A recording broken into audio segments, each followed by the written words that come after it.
Welcome back to your channel Tripitak. यहाँ पे हम लोग क्या करने जा रहे हैं, तो कलचुरी डायनेस्टी के बारे में ही पढ़ने जा रहे हैं।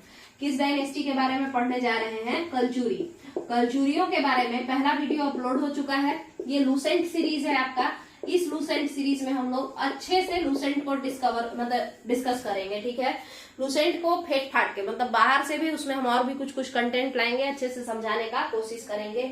मेरे हिसाब से अगर आप इस सीरीज से जुड़े रहते हैं, और इसका हो चुका है, आगे से हम स्टार्ट किए थे ancient Lucent model, ancient India, तो उसमें आगे से शुरू किए थे, फिर उस बीच में रुक गया था, तो हम सोचे इस बार पीछे से स्टार्ट लेते हैं, क्योंकि हम लोग हर बार आगे से ही पढ़ते हैं, पीछे का रह जाता है, तो इसीलिए। तो अब शुरू करते हैं। लास्ट रूलर जो बचा हुआ था कलचुरी डायनेस्टी में, जिसका नाम था कर्णदेव। देखिए, सबसे पहला जो कि कलचुरी वंश बनाया था, कलचुरी चेदी वंश, तो वो पहला जो था उसका नाम था कोकल। दूसरा जो थे वो गांगेय देव बनारस और भागलपुर ये सब जीत लिए थे, तो अपना नाम ही रख दिए थे विक्रमादित्य। तो इतिहासकार इन्हें विक्रमादित्य गांगेय देव कहते हैं, या फिर गांगेय देव विक्रमादित्य कहते हैं। यही इंसान है गांगेय देव विक्रमादित्य। अगर पूछ दिया आपसे क्वेश्चन कि भाई कलचुरी वंश में विक्रमादित्य कौन था, तो आप कहिएगा गांगेय देव था। खुद ही से खुद को ये लोग नाम दे देता था, ऐसा कुछ बड़ा बात था नहीं। तीसरा बात, जो सबसे पावरफुल रूलर हुआ इसमें, उसका नाम था कर्णदेव। जो सबसे पावरफुल रूलर हुआ इसमें, उसका नाम था कर्णदेव, ठीक है।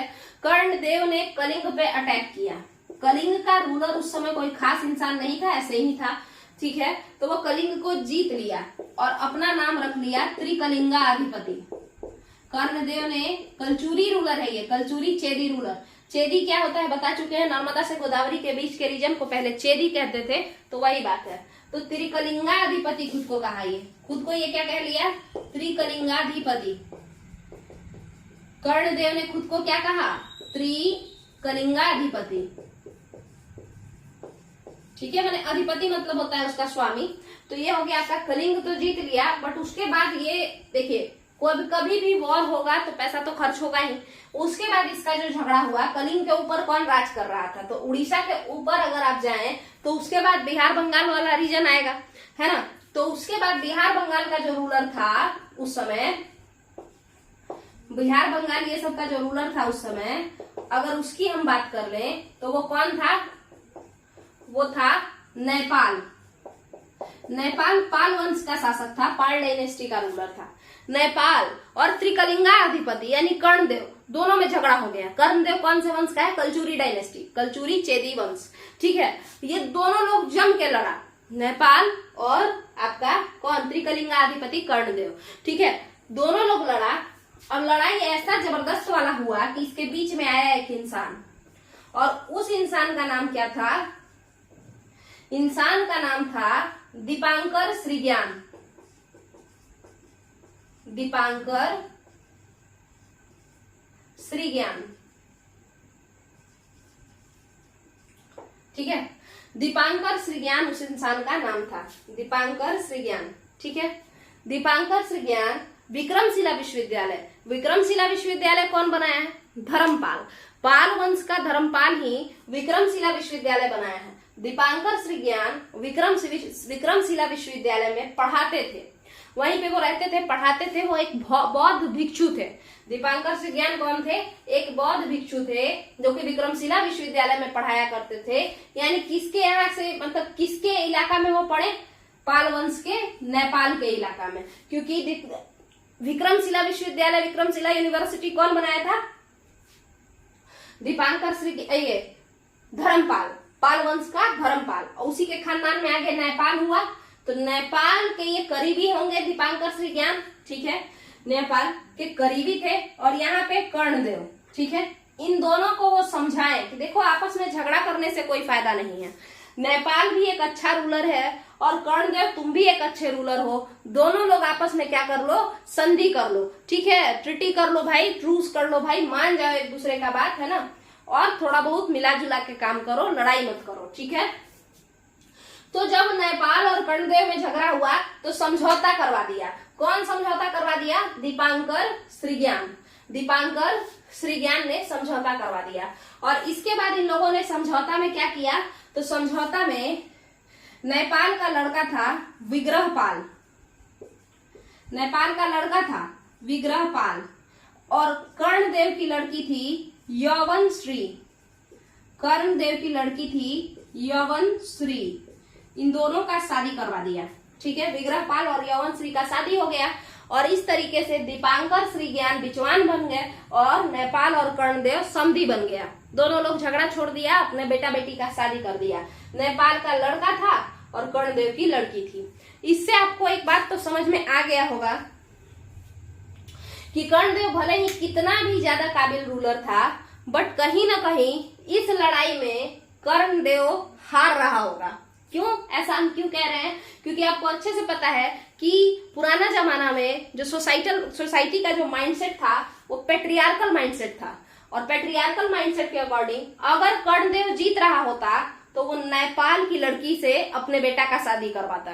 ठीक है, बट चूंकि वो हार रहा था इसीलिए विग्रहपाल यानी नेपाल का बेटा का शादी किससे हुआ? यवनश्री से, जो कि कर्णदेव की लड़की थी। ठीक है, तो यहाँ पे आपका क्लियर है। तो एक जगह जहां पे कर्णदेव थोड़ा कमजोर पड़ रहा था तो वहां पे भी थोड़ा बहुत समझौता हो गया और कहानी वहीं पे खत्म हो गया। इसके बाद कलचुरी डायनेस्टी में कोई भी अच्छे रूलर हुए नहीं, केवल उलूल जुलूल पुजूल रूलर सब हुआ। ठीक है, इसके अलावा देखिए एक और कारण होता है, कर्णदेव जैसा रूलर था, हर जगह झगड़ा करना, फिर एरिया बढ़ाना, एक्सपेंड करना, ये सब, तो उस चक्कर में कहीं ना कहीं पैसा भी कम गया होगा, तो फाइनेंशियली वीक हो गए थे जो आफ्टर कर्णदेव रूलर थे बाद वाले, तो वो थोड़े फाइनेंशियली वीक भी थे और उसके अलावा दिमाग से भी वीक ही थे, तो वो लोग बहुत अच्छे रूलर हुए ही नहीं। तो इतिहास उनको क्यों याद रखेगा जो लोग कुछ खास काम किए नहीं है ना। गधों के लिए थोड़े हिस्ट्री बना है, गधों को याद रखेगा नहीं। तो यहीं तक के रूलर जो है कलचुरी डायनेस्टी में इंपॉर्टेंट थे, इसके अलावा बाकी जो भी रूलर हुए सब फालतू हुए। इसके बाद क्या हुआ, तो कुछ रूलर के बाद आपका कलचुरी डायनेस्टी खत्म हुआ। ठीक है, तो इसका जो द इंड हुआ वो कैसे हुआ, है ना, इसका जो द इंड हुआ आखिर वो कैसे हुआ? तो देखिए, कहा जाता है कि भिल्लम पांच नाम के जो यादव डायनेस्टी जिन्होंने फॉर्म किया है, यादव डायनेस्टी जो है वो जो है भिल्लम पांच यादव डायनेस्टी जिनकी राजधानी देवगिरी थी, जिसको मोहम्मद बिन तुगलक ने दौलताबाद नाम रख दिया। ठीक है, महाराष्ट्र में है, साउदर्न महाराष्ट्र में पड़ता है देवगिरी। देवगिरी दक्षिणी महाराष्ट्र में पड़ता है। ठीक है, तो भिल्लम पांच यादव डायनेस्टी वाले इन कलचुरियों पे अटैक कर दिए थे और उसके बाद क्या हुआ था, वो खत्म हो गया, कलचुरी वंश खत्म हो गया।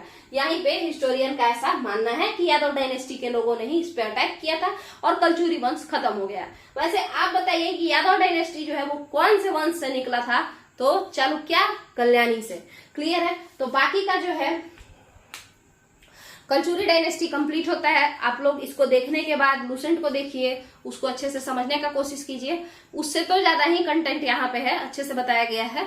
और बाकी भी जितना भी जो टॉपिक है लूसेंट में, उसको हम लोग एक एक कर करके बहुत ही अच्छे से समझने का कोशिश करेंगे, ढंग से समझेंगे, अच्छे से हम कंटेंट तैयार करके लाएंगे। तो आप लोग इस चैनल से जुड़ जाइए, लूसेंट भी कंप्लीट होगा और एनसीईआरटी भी कंप्लीट होगा, साइंस और एसएसटी दोनों कंप्लीट होगा, बहुत ही अच्छे से होगा। और उसके बाद 8 क्लास तक का मैथ भी हम इसी चैनल पे फ्री ऑफ कॉस्ट कंप्लीट कराएंगे। चलिए, अगर आप लोग को पसंद आए वीडियो तो वीडियो को लाइक कीजिए, वीडियो को शेयर कीजिए और उसके बाद क्या करना है, चैनल से जुड़ जाना है। चैनल को जितने लोगों को जरूरत है इन सारे चीज से जो जुड़े हुए हैं उनमें बांट देना है। इसके अलावा इस चैनल पे बिहार स्पेशल कंप्लीट हो चुका है, बिहार स्पेशल मॉडर्न हिस्ट्री इस पे कंप्लीट हो चुका है।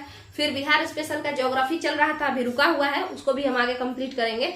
तो अगर आप लोग को वीडियो सही लगे तो वीडियो से जुड़े रहिए, चैनल से जुड़ जाइए, सब्सक्राइब कर लीजिए चैनल को, लाल कलर का होता है लिखा रहता है सब्सक्राइब। चलिए, थैंक यू।